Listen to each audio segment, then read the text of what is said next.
Muri politiki mpuzamahanga iyo utesha agaciro wagutabaye mu gihe gikomeye ingaruka ziba mbi cyane. Ishoramari rya miliyari 50 z'amadolari y'abanyamerika riri mu kaga gakomeye nyuma yaho Leta Zunze Ubumwe za Amerika zifatiye ibihano ingabo z'u Rwanda RDF ndetse n'umuryango w'ubumwe bw'Uburayi EU wagaragaje ko utazongera amasezerano y'inkunga y'imari azasozwa muri Gicurasi uyu mwaka. U Rwanda rwafashe icyemezo gitunguranye kandi gikomeye. U Rwanda rwatanze ikimenyetso kigaragara ko rushobora gukura ingabo zarwo mu majyaruguru ya Mozambique aho zikina uruhare rukomeye cyane mu kurinda umutekano mu ntara ya Cabo Delgado. Iyi ni inkuru idasanzwe dukesha ikinyamakuru Bloomberg igaragaza uburyo ishoramari nini rya gaze ku isi rishobora kongera kugwa mu maboko y'imitwe y'iterabwoba bitewe n'ibyemezo bipfuye by'amahanga. Iyi nkuru rero tugiye kubagezaho kare mu gitondo nazindutse nyibagezaho bijyanye n'ubutumwa bwatangajwe na Yolande Macron, ariko Bloomberg n'ubundi nk'ikinyamakuru cyatangiye iyi nkuru kikabaza abo mu muryango w'ubumwe bw'Uburayi, kikabaza ku ruhande rwa Leta Zunze Ubumwe za Amerika, cyongeye nacyo gukora iyi nkuru aho cyakoresheje ibaba muri wino kikandika kuri iyi nkuru. Tugiye kongera kuyisesengura tugaruke ku bimenyetso bikomeye cyane byagiye bitangazwa n'ikinyamakuru cyo muri Leta Zunze Ubumwe za Amerika Bloomberg, aho tugiye kumva neza igihombo gikomeye cyane. Miliyari zisaga 50 z'amadolari ya Leta Zunze Ubumwe za Amerika zigiye kugwa mu mazi ziyonge nk'amashara aguye mu muriro. Twese cyane rero gasopo y'u Rwanda n'amagambo akomeye ya Yolande Macron. Ikinyamakuru Bloomberg cyatangaje ko ingabo z'u Rwanda RDF zohereje abasirikare babarirwa mu bihumbi mu kurwanya ishyamba zitanye isano n'umutwe wa leta ya Kiislamu Islamic State kuva mu mwaka w'2021. Muri uku kwezi zafatiwe ibihano na Leta Zunze Ubumwe za Amerika zishinjwa uruhare mu ntambara yo mu burasirazuba bwa Repubulika ya Demokarasi ya Kongo. Ibi byabaye mu gihe inkunga y'umuryango w'ubumwe bw'Uburayi ku ngabo ziri muri Mozambique izarangira muri Gicurasi kandi nta gahunda ihari ubu yo kongera igihe iyo nkunga. Kuri ibi guverinoma y'u Rwanda yari iminwa. Umuvugizi wa guverinoma Madame Yolande Macron yatanze ubutumwa bukomeye ku rubuga rwa X rwahoze ari Twitter ku gicamunsi cyo ku wa gatanu, aho yagize ati: niba ubuyobozi bukuru bwa RDF busanze akazi kari gukorwa n'inzego z'umutekano z'u Rwanda i Cabo Delgado kadahabwa agaciro, bwaba bufite uburenganzira bwo gusaba guverinoma gushyira iherezo kuri aya masezerano yo kurwanya iterabwoba mu gihe byaba byumvikanweho n'ibihugu byombi bagatahuka. Ntabwo byagarukiye aho. Ku wa gatandatu Madame Yolande Macron akaba yongeye gushyiraho ubutumwa bushya bwuzuyemo ukuri gukomeye cyane, aho yagize ati: igihe RDF ifashwe nk'uko iri gufatwa igahanwa mu buryo budakwiye haba muri Mozambique n'ahandi, izasubiramo inshingano zayo kandi nta gushidikanya hazabaho ingaruka zikwirakwira muri Cabo Delgado. Inzego z'umutekano z'u Rwanda zakoze ibishoboka byose, ariko niba hari ufite ubundi buryo cyangwa indi alternative zizabaha umwanya. Ndabona ibi biza rwose. Aya magambo asobanura neza ko u Rwanda rutiteguye kwemera gusuzugurwa. Niba amahanga atekereza ko afite abandi basirikare bashobora gukora akazi neza kurusha RDF, u Rwanda rwiteguye kubaha umwanya bagakora ibyo bashoboye. Ingaruka z'ubukungu ku ishoramari rya miliyari 50 noneho n'ingufu ku isi.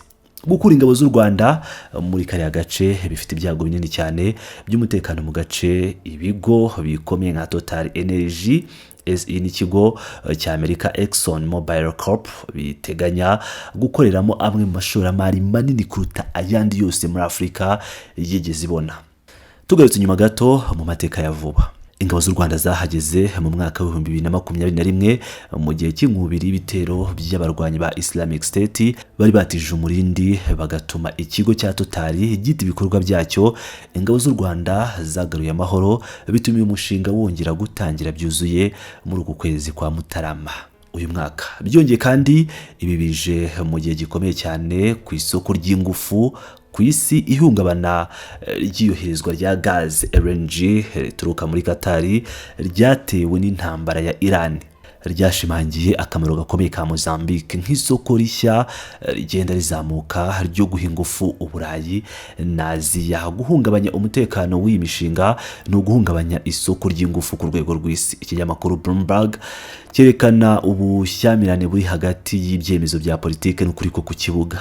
Mu mwaka wa 2024 EU yatangaje icyiciro cya kabiri cy'inkunga ifite agaciro ka miliyoni 20 z'amayero ku bikorwa by'u Rwanda muri Mozambique. Iyi nkunga irarangira muri Gicurasi uyu mwaka, kandi abantu bazi neza uko ibintu bimeze babwiye Bloomberg ko nta gahunda ziriho muri iki gihe zo kuyongera. Ibihano bya Leta Zunze Ubumwe za Amerika byongereye inzitizi muri iki kibazo. Nyamara mu cyumweru gishize umuvugizi w'umuryango w'ubumwe bw'Uburayi yatangaje ko uyu muryango utazi ko hari inshingano n'imwe y'ingabo z'u Rwanda ikubiye mu kigega cy'Uburayi cy'amahoro European Peace Facility yigeze yicwa.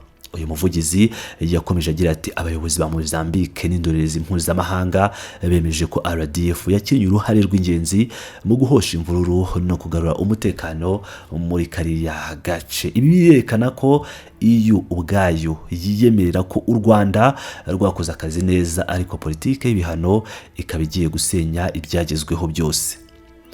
Urugendo rw'amaguru mashya rwa Perezida Daniel Chapo i Burayi.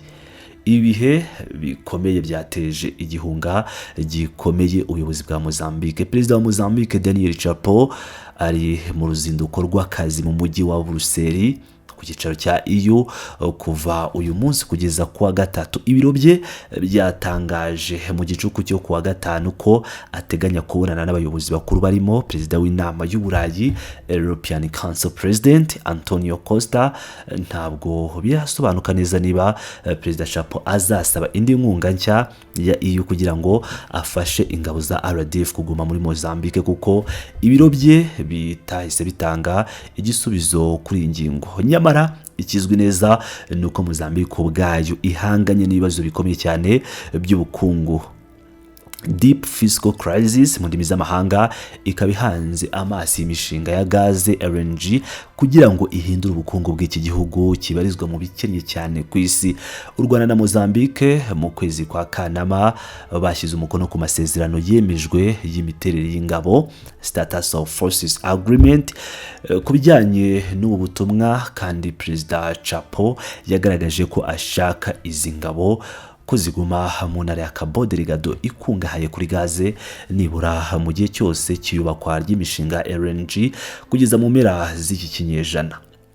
Dusoza reka tuvuge ku kiguzi cyo kwibeshya. Ibyo perezida wa Mozambique yifuzaga byose ubu bisa n'ibiri mu kaga gakomeye.